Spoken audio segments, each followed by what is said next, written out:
বিনামূলীয়া বিজুলীৰ বাবে পূৰণ কৰক আবেদন পত্ৰসমূহ গ্ৰহণ কৰা হৈছে ৰাজ্যৰ লাখ লাখ লোকে আবেদন কৰিব পাৰিব যদিহে আপুনি বিনামূলীয়া বিদ্যুৎ বিচাৰিছে তেতিয়াহলে অনলাইনৰ মাধ্যমেৰে আবেদন কৰিব লাগিব আৰু ইতিমধ্যে বিনামূলীয়া বিজুলীক লৈ মুখ্যমন্ত্ৰী ডক্টৰ হিমন্ত বিশ্ব শৰ্মাই বৃহৎ মন্তব্য কৰিছে আমি লৈ আহিছো বিশেষ খবৰ বিনামূলীয়া বিদ্যুৎৰ বাবে পূৰণ কৰক আবেদন পত্ৰ আৰু বিনামূলীয়া বিজুলীৰ বাবে আৰম্ভ হৈছে আবেদন পত্ৰ পূৰণ কৰিব পাৰিব গ্ৰহণ কৰি থকা হৈছে আবেদন পত্ৰ অনলাইনৰ মাধ্যমেৰে আবেদন কৰিলে লাভ কৰিব বিনামূলীয়া বিজুলী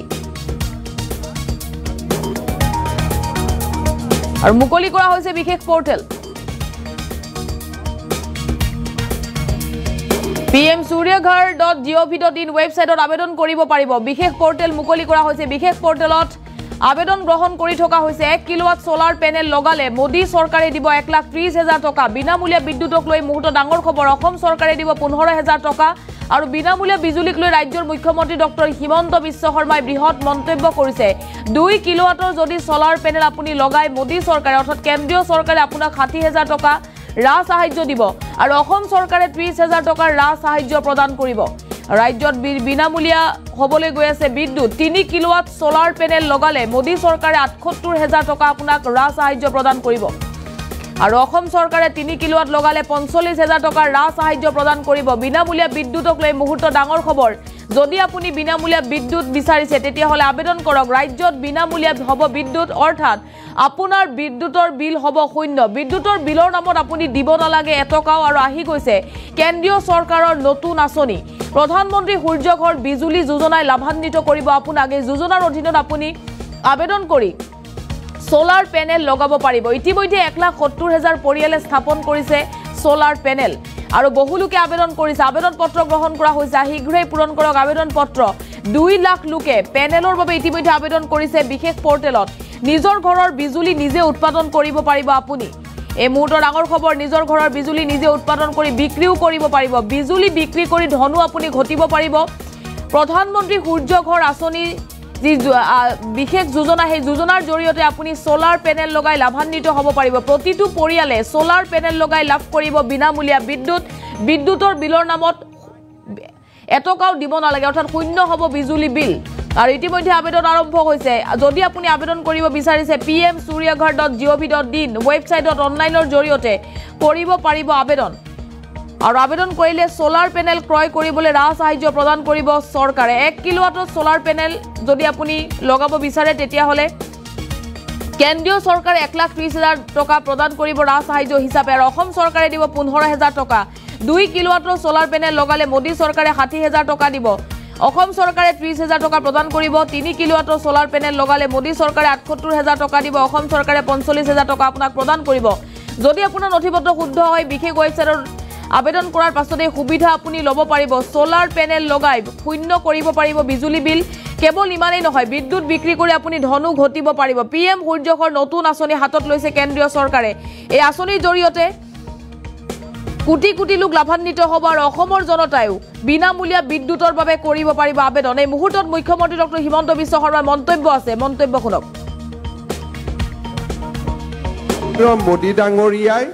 প্ৰধানমন্ত্ৰী সূৰ্য ঘৰ বিজুলী যোজনা নামৰ এখন আঁচনি আৰম্ভ কৰিছে এই আঁচনিখন অৰ্থ হ'ল যে এটা পৰিয়ালে নিজৰ ঘৰত 3 কিলোৱাটলৈকে সৌৰ শক্তিৰ প্ৰকল্প স্থাপন কৰিব পাৰে অৰ্থাৎ সৌৰ শক্তিৰ পেনেল বোৰ্ড আমি লগাব পাৰো 3 কিলোৱাট যদি সৌৰ শক্তিৰ পেনেল আমি লগাও আমাৰ ঘৰত খৰচ আহিব 1.5 লাখ টকা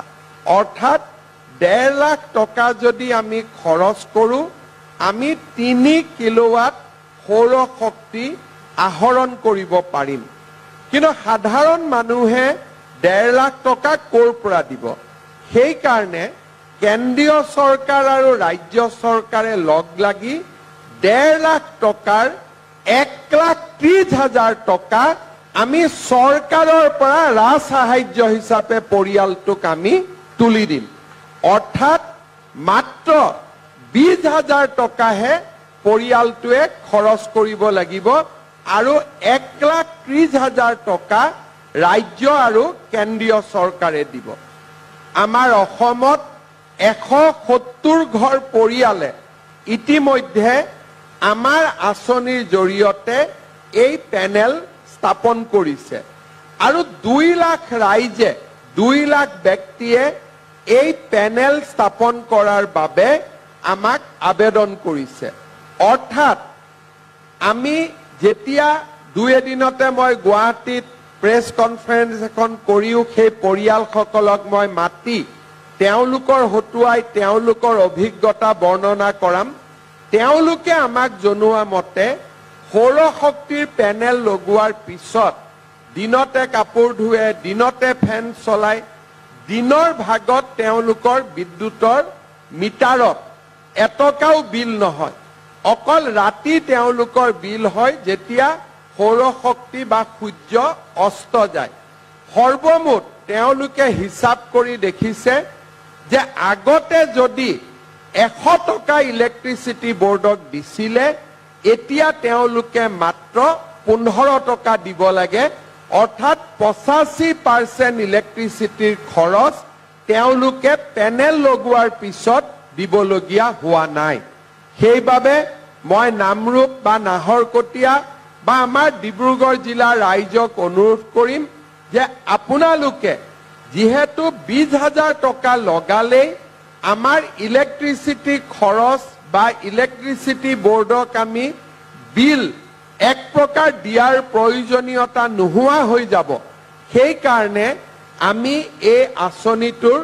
যিমান পাৰি সিমান আমি সুবিধা ল'ব লাগে নিজৰ ঘৰত যেতিয়া আমাৰ ইলেক্ট্ৰিচিটি আমি নিজে উৎপাদন কৰিম আমি বোৰ্ডৰ পৰা ইলেক্ট্ৰিচিটি কিনিব নালাগে আৰু ৰাইজে যদি আমাৰ পৰা ইলেক্ট্ৰিচিটি নিকিনে আমিও বাহিৰৰ পৰা ইলেক্ট্ৰিচিটি কিনাৰ প্ৰয়োজনীয়তাটো নোহোৱা হৈ পৰিব আজি আমি ৰাইজক 6 টকা প্ৰতি ইউনিটত ইলেক্ট্ৰিচিটি দিওঁ আৰু মহাৰাষ্ট্ৰ তামিলনাডু আদি ৰাজ্যৰ পৰা আমি 10 টকাত ইলেক্ট্ৰিচিটি কিনিব লাগে সূৰ্য যেহেতু সকলোকে সমানে পোহৰ দিয়ে সূৰ্যৰ পৰা যদি আমি সৌৰ শক্তি উৎপাদন কৰিব পাৰো আমিও বাহিৰৰ পৰা ইলেক্ট্ৰিচিটি কিনিব নালাগে আৰু ৰাইজেও ইলেক্ট্ৰিচিটি বোৰ্ডক টকা দিয়াৰ প্ৰয়োজনীয়তাটো নোহোৱা হৈ পৰিব সেইবাবে মই যিসকলে পাৰে উল্লেখ কৰা ধৰণে যে 3 কিলোৱাট যদি আমি সৌৰ শক্তিৰ পেনেল লগাও 1.5 লাখ টকা আমাৰ খৰচ হ'ব 1,30,000 টকা আমাক চৰকাৰে দিব ঠিক তেনেদৰে 1 কিলোৱাট আৰু 2 কিলোৱাটো আমি স্থাপন কৰিব পাৰো আৰু সেই ধৰণে ৰাজ্য চৰকাৰ আৰু কেন্দ্ৰীয় চৰকাৰে সাবসিডি দি গৈ থাকিব যাতে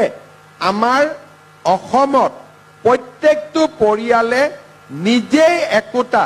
ইলেক্ট্ৰিচিটি উৎপাদন কৰিব পৰা ক্ষুদ্ৰ উদ্যোগলৈকে ৰূপান্তৰিত হ'ব পাৰে আৰু পেনেলখন লগাই থলে